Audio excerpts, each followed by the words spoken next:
നമ്മൾ പഠിച്ചുകൊണ്ടിരിക്കുന്ന ഒരു കാര്യം ഇതാ, why are we hesitant in operating our faith and gifts.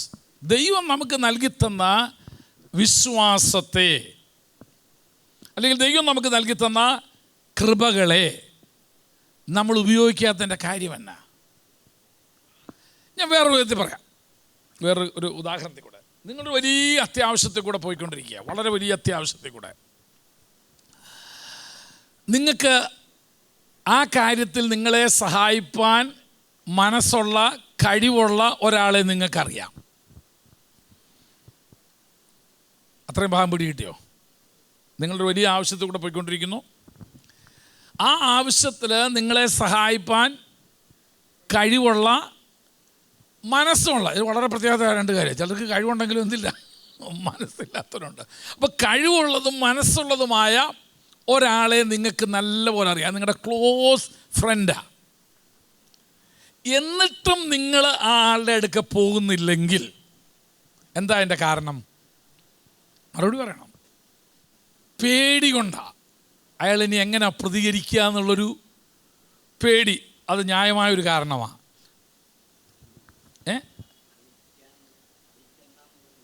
വേണമെങ്കിൽ ആത്മാഭിമാനമൊന്നും വേണമെങ്കിൽ പറയാം, അല്ലെങ്കിൽ ദുരഭിമാനമൊന്നും കൂടെ. രണ്ടും ഒന്ന് തന്നെയാണ്.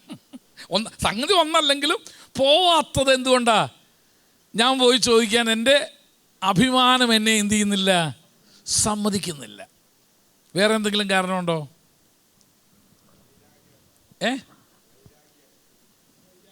വൈരാഗ്യം എന്ന് പറഞ്ഞാൽ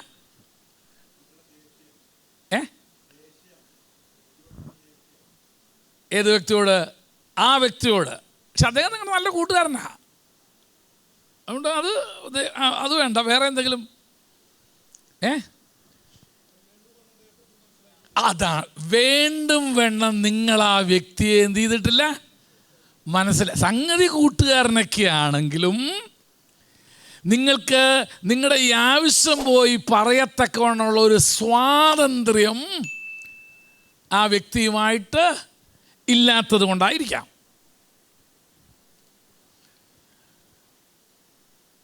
ഞാൻ പറഞ്ഞ ആശയം നിങ്ങൾക്ക് മനസ്സിലായി കാണുമല്ലോ. 3 പോയിന്റ് നിങ്ങൾക്ക് പിടി കിട്ടിയല്ലോ. ഒന്ന്, ഭയം, അല്ലെങ്കിൽ ആ മനുഷ്യൻ എന്ത് വിചാരിക്കും, അല്ലെങ്കിൽ എന്നെ എങ്ങനെ ആയിരിക്കും അദ്ദേഹം പ്രതികരിക്കുന്നത് എന്നുള്ള ആ ഒരു ഭയം നമ്മുടെ ഹൃദയത്തിലുണ്ട്. അല്ലെങ്കിൽ നമ്മുടെ ദുരഭിമാനം. ഒരാളുടെ മുമ്പിൽ പോയി ചോദിക്കുക എന്ന് പറഞ്ഞാൽ ദാറ്റ്സ് എ ഹ്യൂമിലിയേറ്റ്. ഒരു താഴ്ന്ന ഒന്ന് താഴാൻ തയ്യാറുണ്ടെങ്കിൽ മാത്രമേ എന്ത് ചെയ്യത്തുള്ളൂ. അപ്പം അങ്ങനെയുള്ളിടത്ത് ചിലരുണ്ട്, അവർ ചോദിക്കില്ല എന്നറിയാം, അതുകൊണ്ട് നമ്മൾ പോയി അങ്ങോട്ട് വളണ്ടർ ചെയ്യും. അനുഭവം ഉണ്ടായിട്ടുള്ളവരുണ്ടോ? അല്ലേ? അവർ ചോദിക്കത്തില്ലെന്നറിയാം നമുക്ക്. അവർ ചോദിക്കില്ല എന്നറിയാം. എന്തുകൊണ്ടോ ശൗരി കണ്ണ് നീരണിഞ്ഞു എന്ന് പറഞ്ഞ പോലെ എന്തുകൊണ്ടോ അവർ ചോദിക്കത്തില്ലെന്ന് നമുക്കറിയാം. അപ്പം അങ്ങനെയുള്ള ഘട്ടങ്ങളിൽ നമുക്ക് അവരെ അറിയാവുന്നത് കൊണ്ട് നമ്മൾ അങ്ങോട്ട് ചെന്ന് എന്ത് ചെയ്യും? വോളണ്ടർ ചെയ്യും. അങ്ങനത്തെ ഏതെങ്കിലും അനുഭവം ഉണ്ടായിട്ടുണ്ടോ? നമ്മൾ അങ്ങോട്ട് ചെന്ന്, അല്ലേ? അവർ ചോദിച്ചിട്ടില്ല, അവർ പറഞ്ഞിട്ടില്ല, പക്ഷെ അവർ പോകുന്ന അവസ്ഥ ഇന്നതാണെന്ന് അറിഞ്ഞിട്ട് നമ്മൾ എന്ത് ചെയ്യാണ്? നമ്മൾ അങ്ങോട്ട് മുൻകൈ എടുത്ത് നമ്മൾ സഹായിക്കാറുണ്ട്. അവർ ചോദിക്കാത്തതിൻ്റെ കാരണം പലതായിരിക്കാം. ഭയമായിരിക്കാം, അല്ലെങ്കിൽ ഇനി ഒരെണ്ണം കൂടെ ഉണ്ട്, മേ ബി റിജക്ഷൻ ഫേസ് ചെയ്യാനുള്ള ഒരു തൻ്റെ ഇടമില്ല. ചോദിച്ചിട്ട് ഇല്ല എന്ന് പറയുമ്പോൾ അതിനെ തരണം ചെയ്യാനുള്ള ഒരു മനക്കരുത്തില്ല. ചിലർ എന്തോ കേട്ടാലും എന്തോ അല്ല, പക്ഷെ ചിലരങ്ങനല്ല. അവർക്ക് തന്നെ റിജക്ഷൻ ഫേസ് ചെയ്യാനായിട്ട്, ഞാൻ ആ ചോദിച്ച വിഷയത്തിന് നോ പറയുമ്പോൾ അത് ഫേസ് ചെയ്യാനായിട്ടുള്ള എന്തുവാ, അത് തരണം ചെയ്യാനുള്ള മനക്കെട്ടിയില്ലാത്തത് കൊണ്ട്. അതുകൊണ്ട് തന്നെ ഞാൻ ചോദിക്കാൻ പോകുന്നില്ല. അപ്പോൾ ചൊവ്വേ അറിയാവുന്ന ഒരു സ്നേഹിതൻ എന്ത് ചെയ്യുന്നറിയാമോ? തൻ്റെ സ്നേഹിതനെ അറിയാവുന്ന സ്നേഹിതൻ എന്ത് ചെയ്യുന്നറിയാമോ? അങ്ങോട്ട് വോളണ്ടർ ചെയ്യും, അങ്ങോട്ട് സഹായിക്കും. അവൻ ചോദിക്കാൻ നിൽക്കത്തില്ല. അതുകൊണ്ട് അങ്ങോട്ട് വോളണ്ടർ ചെയ്യും. കാരണം അവൻ ചോദിക്കത്തില്ലെന്ന് നമുക്കറിയാം. നമ്മുടെ ദൈവം അങ്ങനത്തെ ഒരു ദൈവമാണ്. പലപ്പോഴും ഞാൻ ചോദിക്കുന്നിടം വരെ ദൈവം തമ്പുരാൻ എന്ത് ചെയ്തിട്ടില്ല എൻ്റെ ജീവിതത്തിൽ കേട്ടോ. അതുകൊണ്ടാണ് പറയുന്നത്, നാം ചോദിക്കുന്നതിനും ഒക്കെ അപ്പുറമായിട്ട്, ചോദിക്കുന്നതിന് മുൻപേ നമ്മുടെ ആവശ്യങ്ങളെ അറിയുന്ന ദൈവം. അതെ. അപ്പം ഞാൻ പറഞ്ഞു എൻ്റെ വിഷയത്തിലേക്ക് വരും. ഞാനിത് പറഞ്ഞതിൻ്റെ അർത്ഥം എന്നാണെന്നറിയാമോ? എന്തുകൊണ്ടാണ് ചിലർ എടുത്ത് ഇറങ്ങാത്തത്, ചെയ്യാത്തത്? ദൈവം നമുക്കൊരു അധികാരം തന്നിട്ടുണ്ട്, ഇല്ലേ? വിശ്വസിക്കുന്ന എല്ലാവർക്കും ദൈവം 2 കാര്യങ്ങൾ കൊടുത്തിട്ടുണ്ട്. ഒന്ന്, വിശ്വാസത്തിൻ്റെ ഒരു അളവ് അവർക്ക് കൊടുത്തിട്ടുണ്ട്. Everybody has got A measure of faith. അതുകൊണ്ട് അപ്പോസ്തലനായ പൗലോസ് പറഞ്ഞു, അവനവന് ലഭിച്ചിരിക്കുന്ന വിശ്വാസത്തിൻ്റെ അളവിന് ഒത്തവണ്ണം. അപ്പോൾ ഞാൻ ഒരു കാര്യം പറയാം, വിശ്വാസം അളക്കാൻ പറ്റുന്ന ഒന്നാണ്. എങ്ങനെ അളക്കാൻ പറ്റുന്നേ? നിൻ്റെ പ്രവൃത്തിയിലൂടെ, നിൻ്റെ ജീവിതത്തിലൂടെ നിനക്ക് എത്രമാത്രം വിശ്വാസമുണ്ടെന്ന് നീ എന്ത് ചെയ്യുക? വെളിപ്പെടുത്തുകയാണ് ചെയ്യുന്നത്. ഞാൻ ആ പഴയ ഉദാഹരണത്തിലോട്ട് വരാം. അങ്ങനെ ഒരു ആവശ്യബോധമായിട്ട് നിങ്ങൾ എൻ്റെ അടുക്കൽ വരുമ്പോൾ, അല്ലെങ്കിൽ നമ്മൾ ആ ആളുടെ അടുക്കൽ ചെല്ലുമ്പോൾ, അതെന്തോ വെളിപ്പെടുത്തുന്നേ? How must we trust that person? ആ വ്യക്തിയെ നമ്മൾ എത്രത്തോളം വിശ്വസിക്കുന്നു എന്നുള്ളതിൻ്റെ ഒരു തെളിവായത്. അപ്പോൾ ദൈവം വിശ്വാസം എല്ലാവർക്കും ഉണ്ട്. ആ വിശ്വാസത്തിൻ്റെ ഒരു അളവ് എല്ലാവർക്കും ഉണ്ട്. ഏറ്റക്കുറച്ചിൽ കാണുമെന്നേ ഉള്ളൂ. ഈ വിശ്വാസത്തോടൊപ്പം ഈ വിശ്വാസത്തിനൊരു ഗുണമുണ്ട്. അതിനെന്നറിയാമോ? Once you activate the faith, it is powerful. അതായത് ഈ വിശ്വാസത്തെ നിങ്ങൾ എന്ത് ചെയ്യണം എന്നറിയാമോ? ആക്ടിവേറ്റ് ചെയ്യണം എന്ന് പറഞ്ഞാൽ പ്രവർത്തന നിരതമാക്കിയെടുക്കണം. ഇപ്പോൾ ക്രെഡിറ്റ് കാർഡും അങ്ങനെ ബാങ്ക് കാർഡൊക്കെ കാണുമല്ലോ, ഇപ്പോൾ എല്ലാവർക്കും ഉണ്ട്. എനിക്കും ഉണ്ടായിരുന്നു. 4-5 ബാങ്കിൽ അക്കൗണ്ട് ഉള്ളതുകൊണ്ട് എല്ലാവരും അയച്ചു തന്നു. പക്ഷേ ഞാൻ പലതും ആക്ടിവേറ്റ് ചെയ്തില്ലായിരുന്നു. ഈ കാർഡ് കിട്ടിക്കഴിഞ്ഞാൽ ഒരു പരിപാടിയുണ്ട്. എന്ത് ചെയ്യണം? അത് ആക്ടിവേറ്റ് ചെയ്യണം എന്ന് പറഞ്ഞാൽ അത് പ്രവർത്തന നിരതമാക്കി വെക്കണം. ഒരാവശ്യം വന്നപ്പോഴാണ് ഞാൻ ഈ കാർഡുമായിട്ട് എന്ത് ചെയ്തത്? ATM വെച്ചൊന്ന് പൈസ ഇവിടെ കിടപ്പുണ്ട്, ബാങ്ക് 4-5 ദിവസത്തേക്ക് ഇപ്പോൾ അവധിയാണ്, എനിക്ക് പൈസ കിട്ടിയേ പറ്റൂ. അപ്പോൾ ആ കാർഡ് അങ്ങോട്ട് ഇട്ട് കഴിഞ്ഞിട്ട് അതിനകത്ത് വന്ന് your card is not activated. ഇനിയിപ്പോൾ എന്ത് ചെയ്യാനാ? കാശുമുണ്ട്, കാർഡുമുണ്ട്. പക്ഷേ ഇതിൻ്റെ ഇടയ്ക്ക് ഞാൻ ചെയ്യേണ്ട ഒരു കാര്യം എന്ത് ചെയ്തില്ല. ഇത് ആക്ടിവേറ്റ് ചെയ്ത് കഴിയുമ്പോൾ 1-2 കാര്യം കിട്ടും. നിങ്ങൾക്ക് എന്തോ കിട്ടും?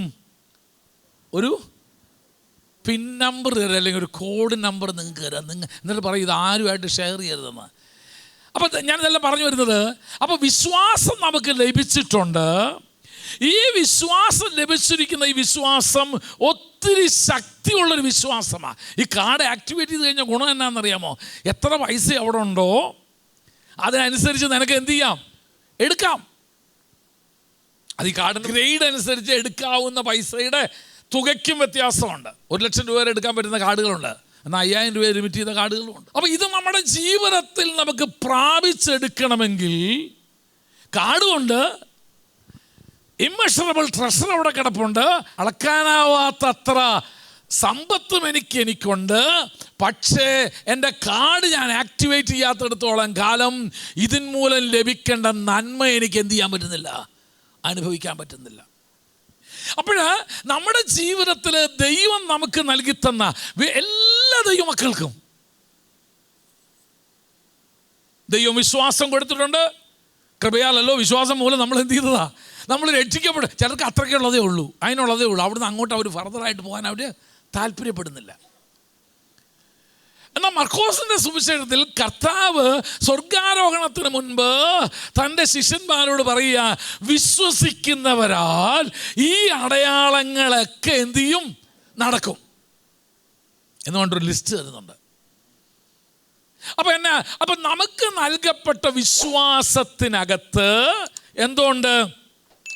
There is a potential power to operate in our crisis. മറ്റുള്ളവരുടെ പ്രശ്നങ്ങളിലും നമ്മുടെ പ്രശ്നങ്ങളിലും അവരെ സഹായിക്കാൻ കഴിയത്തക്ക രീതിയിൽ എടുത്തുപയോഗിക്കാൻ കഴിയുന്ന ഒരു ശക്തി ഉള്ളടക്കിയിട്ടുണ്ട്. എൻ്റെ പോണ്ടോ? നമ്മൾ രക്ഷിക്കപ്പെട്ടപ്പോൾ, നമ്മൾ ദൈവകൃപയിലോട്ട് വന്നപ്പോൾ, നമ്മൾ രക്ഷിക്കപ്പെടുന്നതിന് കുറച്ചുകൊണ്ട് നമ്മൾ പരിശുദ്ധാത്മാവിനെ പ്രാപിച്ചപ്പോൾ, ദൈവശക്തി പ്രാപിച്ചപ്പോൾ, ആത്മാവിനാൽ നിറയപ്പെട്ടപ്പോൾ നമുക്ക് ലഭിച്ച ആ വിശ്വാസത്തിന് ഒരു ശക്തിയുണ്ട്. അതാണ് പൗലോസ് ഒരിക്കൽ പറഞ്ഞത്, വിശ്വസിക്കുന്നവരിലൂടെ വ്യാപരിക്കുന്ന അവൻ്റെ ശക്തിയുടെ അളവറ്റ വലിപ്പം എന്തെന്ന് നിങ്ങൾ അറിയണമെന്ന് ഞാൻ ആഗ്രഹിക്കുന്നു. ഈ വിശ്വാസത്തിനൊരു ശക്തിയുണ്ട്. എന്തിനൊക്കെയുള്ള ശക്തിയുണ്ട്? ഭൂതങ്ങളെ പുറത്താക്കാൻ, പുതുഭാഷകളിൽ സംസാരിക്കാൻ, സർപ്പങ്ങളെ പിടിച്ചെടുക്കാൻ, മരണകരമായ യാതൊന്ന് കുടിച്ചാലും ഒരു ഹാനിയും നിനക്ക് വരാതെ വണ്ണം നിന്നെ സംരക്ഷിക്കാൻ, രോഗികളുടെ മേൽ കൈവച്ചാൽ അവർക്ക് സൗഖ്യം വരാൻ. This faith has the power. ഈ വിശ്വാസത്തിന് എന്തുകൊണ്ട് ഒരു ശക്തിയുണ്ട്. പക്ഷെ നമ്മളീ പലരും ഉപയോഗിക്കാത്തതിൻ്റെ കാര്യം എന്നാ? ഒന്ന്, ഇതിൻ്റെ ശക്തി എത്രയാണെന്ന് നമുക്ക് അറിയില്ല. അതിൻ്റെ കാരണങ്ങളാണ് പലരും ഉപയോഗിക്കാത്ത. Why they are not using their faith. അവരുടെ വിശ്വാസത്തെ അവർ ഉപയോഗിക്കാത്തതിൻ്റെ കാരണങ്ങളെക്കുറിച്ചായിരുന്നു നമ്മൾ കഴിഞ്ഞ കുറേ ദിവസങ്ങളായിട്ട് പഠിച്ചുകൊണ്ടിരിക്കുന്നത്. എന്നാൽ ഇന്ന് ഞാനങ്ങ് അവസാനിപ്പിക്കാമെന്ന് വിചാരിച്ചു. പക്ഷേ ദൈവാത്മാവ് പറഞ്ഞു, ഇല്ലില്ല, ഇതും കൂടെ ഒന്ന് പറയാൻ പറഞ്ഞു. People has to know this. Because of my ignorance about my role in the mission of God. ദൈവപ്രവൃത്തിയിൽ, ഒരു ദൈവിക ശുശ്രൂഷയിൽ എനിക്ക് തന്നിരിക്കുന്ന വിശ്വാസത്തിൻ്റെ പങ്കെന്തെന്ന് ഞാനും നീയും എന്ത് ചെയ്യുന്നില്ല, അറിയുന്നില്ല. നമ്മുടെയൊക്കെ ധാരണ ഇത് നമുക്ക് തന്നേക്കുന്നത് നമ്മളെ അങ്ങ് സ്വർഗത്തിൽ കൊണ്ടുപോകാനാണ്. ഈ വിശ്വാസം നമുക്ക് തന്നേക്കുന്നത് നമ്മളെ ദൈവം രക്ഷിച്ചേക്കുന്നത് എന്തോത്തിനാണ്? നമ്മളെ അങ്ങോട്ട് അല്ലല്ല, നിന്നെ രക്ഷിച്ചത് നീ മറ്റുള്ളവനെയും കൂടെ രക്ഷിക്കുക കാരണം ആക്കി തീർക്കാൻ വേണ്ടിയിട്ടാണ്. നിനക്ക് ഈ കൃപ തന്നത് നിനക്ക് അടിച്ചു പൊളിച്ച് ഇവിടെ ജീവിക്കാൻ വേണ്ടിയല്ല. വേദന അനുഭവിക്കുന്ന, കണ്ണുനീരനുഭവിക്കുന്ന, കഷ്ടത അനുഭവിക്കുന്ന അനേകർ ഇവിടെ ഉണ്ട്. അവരുടെ രക്ഷയ്ക്ക് നീ ഒരു പാത്രീഭൂതനായി തീരണം. ഈ അറിവ് എന്നിലില്ലാത്തിടത്തോളം കാലം ഞാനിത് എന്ത് ചെയ്യത്തില്ല, ഉപയോഗിക്കത്തില്ല. ഏതറിവ്? എന്നിൽ കർത്താവ് പകർന്നു തന്നിരിക്കുന്ന വിശ്വാസം കേവലം എൻ്റെ സുഖത്തിനും എൻ്റെ നന്മയ്ക്കും എൻ്റെ ഉയർച്ചയ്ക്കും എൻ്റെ മാത്രം ഭൗതികമായിരിക്കുന്ന എന്തൊക്കെയോ ചിലത് ഉണ്ടാക്കാൻ വേണ്ടി തന്നതല്ല. ഇത് മറ്റുള്ളവൻ്റെ രക്ഷയ്ക്കും കൂടാ. ഈ അറിവില്ലാത്തത് കൊണ്ടാണ് നമ്മൾ എന്ത് ചെയ്യാത്തത്? ദൈവം നമുക്ക് തന്ന വിശ്വാസത്തെ, കൃപയെ നമ്മൾ ഉപയോഗിക്കാത്തത്. ഞാൻ വേറെ പുസ്തകത്തിൽ നിന്ന് സമയം പോകാമെന്ന് എനിക്കറിയാം, എങ്കിലും ഞാൻ ഒരു കാര്യം മാത്രം പറഞ്ഞു വെച്ചുതരാം. യേശു ക്രിസ്തു ജീവിച്ചിരുന്ന കാലത്ത് ഒരു പക്ഷരോഗിയായ മനുഷ്യൻ ഒരുത്തരത്തിൽ കിടപ്പുണ്ട്, ഒരു വീട്ടിൽ കിടപ്പുണ്ട്. അവന് കർത്താവിൻ്റെ അടുക്ക പോകാൻ ഒരു നിവൃത്തിയില്ല. കാര്യം എന്നാ? പാരലൈസ്ഡാണ്. അവൻ എന്ത് ചെയ്തിരിക്കുന്നു? അവൻ പക്ഷവാതം പിടിച്ച് കിടക്കുക. പക്ഷെ ആഗ്രഹമുണ്ട് എങ്ങനെയെങ്കിലും കർത്താവിൻ്റെ അടുക്കൊന്ന് പോകണമെന്ന്. കർത്താവ് തൊട്ട് ഇങ്ങോട്ട് വരുന്നതും ഇല്ല. കാരണം പുള്ളിയുടെ തിരക്ക് എവിടെയൊക്കെ പക്ഷേ രക്ഷിച്ച് നടക്കാറില്ല. അങ്ങനെ ചിലയിടത്തൊക്കെ അപൂർവമായി. പിന്നെ കിടക്കേണ്ടടുത്ത് കിടന്നാൽ നിന്നെയും കണ്ടേനെ. എവിടെ? മനസ്സിലായില്ല? ബലസാക്കുളക്കാണ് കിടന്നെങ്കിൽ എന്ത് ചെയ്തേനെ? നിന്നെ അവിടെ കണ്ടേനെ. പക്ഷേ ഇവൻ എവിടെ കിടക്കുന്നതെന്നൊന്നും നമുക്കറിയത്തില്ല. പക്ഷെ കിടപ്പുണ്ടൊരുത്തൻ. കർത്താവിനെ കുറിച്ചുള്ള ശ്രുതി ദേശം മുഴുവനും ഇങ്ങനെ എന്ത് ചെയ്തുകൊണ്ടിരിക്കുക? വ്യാപരിച്ചുകൊണ്ടിരിക്കുക. അവൻ ഒത്തിരി പേർക്ക് സൗഖ്യം കൊടുക്കാനുണ്ടിരിക്കുക. പക്ഷേ ഈ പാർട്ടിയെ കർത്താവിൻ്റെ അടുക്ക കൊണ്ടാക്കാനായിട്ട് ഒരു നിവൃത്തിയില്ല. പോകാനായിട്ട് ഇവന് പോകാൻ ഒരു നിവൃത്തിയില്ല. ഇവന് ഒറ്റയ്ക്ക് പോകാൻ ഒരു നിവൃത്തി. ഇന്നത്തെ പോലെ ഓട്ടോയും ടാക്സിയും ഒന്നും അന്ന് ഇല്ലല്ലോ. ആകെയുള്ള വാഹനമൃഗം എന്ന് പറഞ്ഞ് കഴുതയും കുതിരയൊക്കെയാണ്. കുതിരയെക്കുറിച്ച് പിന്നെ ചിന്തിക്കാനേ പറ്റത്തില്ല. പിന്നെ ആകെ കഴുതിയാണ് ആകെ കയറാൻ പറ്റുന്നത്. പക്ഷേ ഇവന് കയറാൻ പറ്റുമോ? അതും കയറാൻ പറ്റത്തില്ല. കുറണ്ടിപ്പുറത്ത് ചൊവ്വയിരിക്കാൻ അറിയാത്തവനാണെന്നോ ഇനി കഴുതപ്പുറത്ത് കയറാൻ പോകുന്നത്. അപ്പം ഇവന് കർത്താവിൻ്റെ അടുക്ക് പോകണമെന്നുണ്ട്. പക്ഷെ ആ നാട്ടിൽ ഒരു 4 പേരുണ്ടായിരുന്നു. അവർക്കൊരു കാര്യം മനസ്സിലായി.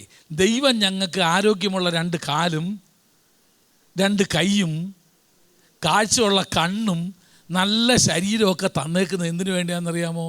മസിൽ വീർപ്പിച്ച് നടക്കാൻ വേണ്ടിയല്ല, ഈ പാവത്താനെ യേശുവിൻ്റെ അടുക്ക കൊണ്ടുപോകാനാണ്. ഇങ്ങനൊരു ബോധം നമുക്കുണ്ടായിരുന്നെങ്കിൽ എത്ര ഉപകാരമായിരുന്നു അല്ലേ? അപ്പോൾ ഒരുത്തൻ്റെ ഉള്ളിലായിരിക്കും ഈ ചിന്ത പോയിട്ടുണ്ടാവും. അതാണ് ഞാൻ വിശ്വസിക്കുന്നത്. അവൻ്റെ കൂട്ടുകാരനെ വിളിച്ചു. കാരണം എൻ്റെ കൂട്ടുകാരൻ ഏതാണ്ട് എൻ്റെ സ്വഭാവമുള്ളവനായിരിക്കുമല്ലോ. ഞാൻ പറഞ്ഞാൽ കേൾക്കുന്നവനായിരിക്കും. അല്ലാത്ത നമ്മളാരും കൂട്ടാക്കത്തില്ലല്ലോ. അപ്പോൾ അവനെ വിളിച്ചു. എടാ, ഇങ്ങനൊരുത്തടുത്ത് കിടപ്പുണ്ട്, നമുക്ക് അവനെ യേശുവിൻ്റെ അടുക്ക് പൊക്കി കൊണ്ടുപോയാലോ? നമുക്ക് തമ്പുരാൻ കയ്യും കാലും ഒക്കെ തന്നു, ആരോഗ്യം തന്നു, ആയുസ് തന്നു അല്ലേ? നമുക്ക് ദൈവം തമ്പുരാൻ ഇത്രയൊക്കെ സൗകര്യം നമുക്ക് തന്നല്ലോ. നമ്മൾ വിചാരിച്ചാൽ ഇവനെ എന്ത് ചെയ്യാൻ പറ്റും? പൊക്കി കൊണ്ടുപോകാൻ. എപ്പോഴെങ്കിലും നിങ്ങൾ എത്ര എണ്ണം ഇങ്ങനെ കിടക്കുന്ന നീ കണ്ടു? വല്ലതിനെയും പൊക്കി കൊണ്ടുവരണം തോന്നുന്നു. നീ ഇന്നെ തന്നെ പൊക്കിയാലല്ലേ വരത്തുള്ളൂ അല്ലേ? തിങ്കളാഴ്ച തൊട്ട് പാസ്റ്റർ ഫോൺ ചെയ്യണം, വെള്ളിയാഴ്ച കൊണ്ട് വരുമല്ലോ, ആദ്യത്തെ വരുമോ രണ്ടാമത്തേന് വരുമോ എന്നല്ല ചോദിക്കുന്നത്. ആദ്യത്തേലാണെന്നോ രണ്ടാമത്തേലാണെന്നോ ചോദിക്കട്ടെ. ചൊവ്വാഴ്ച വിളിച്ചു, ബുധനാഴ്ച വിളിച്ചു, കല്യാണ സദ്യക്ക് ഇല്ല ഇയാൾ വിട്ട പോലാ എല്ലാം ഒരുങ്ങിയിരിക്കുന്നു പറഞ്ഞാൽ അന്ന് പിന്നെയും വിട്ടു. അപ്പോൾ രണ്ടുപേരും കൂടെ പറഞ്ഞു, നമ്മളെ കൊണ്ട് രണ്ടേ കൊണ്ട് എന്നാ പറ്റാനാ? ഏയ് നീ റെഡിയാണെന്നോ? മൂന്നാമത്തെ ആളെ ഞാൻ എന്ത് ചെയ്തോളാം, കണ്ടുപിടിച്ചോളാം. മൂന്നാമത്തെ വിളിച്ചു, എടാ ഇങ്ങനെ ഒരുത്തൻ കിടപ്പുണ്ട്, പേര് വേദോസ്തവത്തിൽ എഴുതിയിട്ടില്ല, നമുക്കൊരു പേര് കൊടുക്കാൻ, ലാസർ എന്ന് അങ്ങനെ ഇട്ടേക്കാം അവന് തന്നെ. അപ്പം എടാ ലാസറിനെ നമുക്ക് എങ്ങനെയെങ്കിലും യേശുവിൻ്റെ നമുക്ക് 3 പേരേ ആയിട്ടുള്ളൂ, ഒരുത്തനും കൂടെ വേണം, അത് നമുക്ക് ഉണ്ടാക്കാം. ദൈവം തമ്പുരാൻ നമുക്ക് തന്ന ആയുസ്, ദൈവം തമ്പുരാൻ നമുക്ക് തന്ന ആരോഗ്യം, ദൈവം തമ്പുരാൻ നമുക്ക് തന്ന ആരോഗ്യമുള്ള കൈകൾ കാലുകൾ, നമ്മുടെ കാഴ്ച, ഇത് നമുക്ക് ഇവൻ്റെ ജീവിതം രൂപാന്തരപ്പെടുന്നതിന്, ഇവൻ്റെ ജീവിതം മാറ്റി എഴുതാനായിട്ട് നമുക്കൊരു പങ്കുണ്ട്. ആ ബോധ്യം ഉള്ളി വന്നപ്പം പിന്നെ അടങ്ങിയിരുന്നില്ല. പലരും അടങ്ങിയിരിക്കുന്നതിൻ്റെ കാര്യം എന്നാണെന്നറിയാമോ? അവൻ്റെ വിടുതലിൽ, അവൻ്റെ രക്ഷയ്ക്ക് എനിക്കൊരു പങ്കുണ്ടെന്നുള്ള ബോധം ഇന്നും നിനക്കില്ല. ഉണ്ടായിരുന്നെങ്കിൽ നീ ഇങ്ങനെ ഇരിക്കില്ലായിരുന്നു. ഉണ്ടായിരുന്നെങ്കിൽ എന്നും നിനക്ക് മീൻ കൊണ്ട് തരുന്ന ഒരാളുണ്ടല്ലോ, ഞാൻ ആത്മാർത്ഥമായിട്ട് ചോദിക്കട്ടെ, അവൻ രക്ഷിക്കപ്പെടണമെന്ന് നീ ആഗ്രഹിക്കുന്നുണ്ടോ? നീ ഇറച്ചി വാങ്ങിക്കാൻ പോകുന്ന കടയുണ്ടല്ലോ, അവൻ രക്ഷിക്കപ്പെടണമെന്ന് നീ ആഗ്രഹിക്കുന്നുണ്ടോ?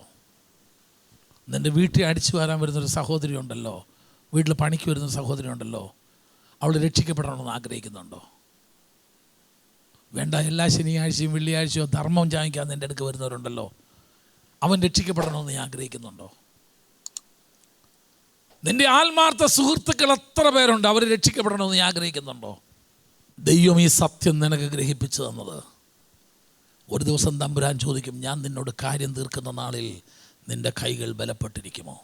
വേദപുസ്തകത്തിൽ ഞാൻ വളരെ ബഹുമാനിക്കുന്ന ഒരു കൊച്ചുണ്ട്, പഴയ നിയമത്തിലവൾ. യജമാനൻ ശമരിയയിലെ പ്രവാചകൻ്റെ അടുക്ക ചെന്നിരുന്നെങ്കിൽ അവൻ്റെ കുഷ്ഠരോഗം മാറ്റിക്കൊടുത്തേനെ.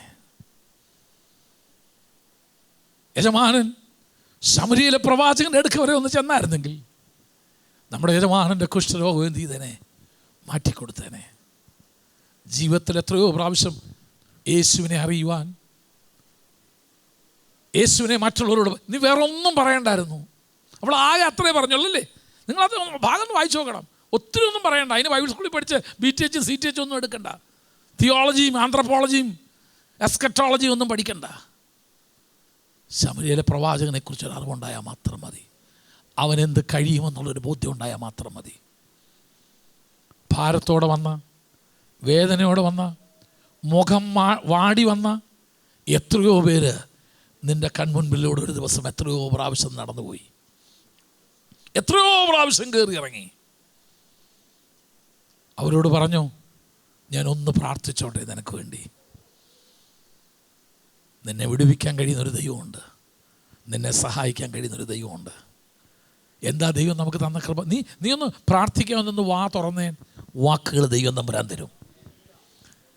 നീ ആ വ്യക്തിയുടെ മേലൊന്ന് കൈ വെച്ച്, നീ ആ വ്യക്തിയെ ഒന്ന് പിടിച്ചു വെച്ച്, പിടിക്കുകയും കൈവയ്ക്കുകയും ചെയ്യുന്നതിന് പറഞ്ഞതിന് അർത്ഥം എന്താ?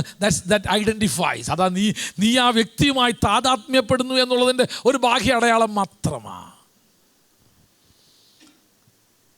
നീ ഒന്ന് മനസ്സൊരുക്കിയിട്ട് നിൻ്റെ കൈയൊന്ന് അവൻ്റെ മേലൊന്ന് വെച്ചേ, നീ അവൻ്റെ കൈക്കൊന്ന് പിടിച്ചേ, നിൻ്റെ വാഹം തുറക്ക്.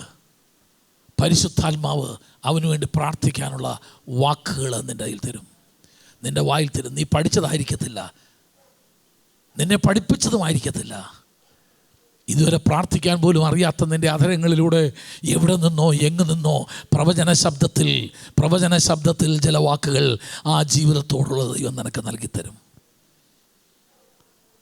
ഈ ആഴ്ച ഒന്ന് ട്രൈ ചെയ്യാമോ? ഈ ആഴ്ച നമുക്കൊന്ന് ട്രൈ ചെയ്യാമോ?